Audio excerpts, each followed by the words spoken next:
রাজ্য সরকার বারবার চাইছে আইএসএফ ঘরে ঢুকে যাক।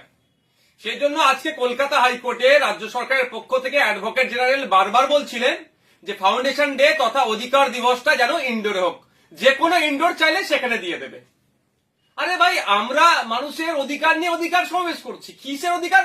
যেভাবে কেন্দ্র সরকার কালা বিল অ্যামেন্ডমেন্ট আছে, ওয়াকফ সম্পত্তি দখল করে নেওয়ার চেষ্টা করছে, কেন্দ্র সরকারের এই অ্যামেন্ডমেন্টের বিরুদ্ধে আমরা অধিকার সমাবেশ করছি।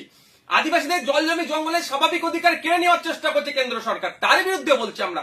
নিত্য প্রয়োজনীয় জিনিসের দাম বেড়ে যাচ্ছে, সেইগুলোকে কমানোর কথার জন্য অধিকার সমাবেশ ছিল।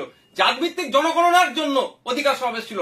যেভাবে বিভিন্ন রাজ্যে মুসলমান হওয়ার জন্য, দলিত হওয়ার জন্য, আদিবাসী হওয়ার জন্য পিটিএ মেরে দিচ্ছে, তার বিরুদ্ধে, মহিলাদের উপরে যে অত্যাচার চলছে তার বিরুদ্ধে আমরা এখানে সেগুলো বন্ধের জন্য অধিকার সমাবেশ ডেকেছিলাম।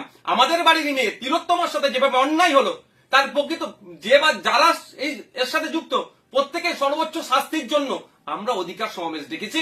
আমরা মাদ্রাসা সহ শিক্ষা প্রতিষ্ঠানের শিক্ষক নাই, শিক্ষক শূন্য অবস্থা শিক্ষা প্রতিষ্ঠানগুলো চলছে, ফলে বুনিয়াদী শিক্ষা ধ্বংস হয়ে যাচ্ছে।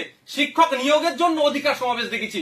এতে রাজ্য সরকারের কষ্ট হচ্ছে, ব্যথা উঠছে, সেই জন্য বারবার চেষ্টা করছে আমাদেরকে ঘরের মধ্যে ঢুকিয়ে দেওয়ার জন্য।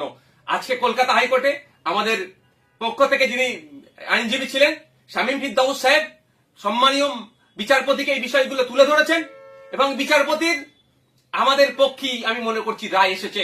রাজ্য সরকারের মুখ পুড়েছে, এদিকে দিয়ে আমাদের সমাবেশকে আটকাতে পারলো না।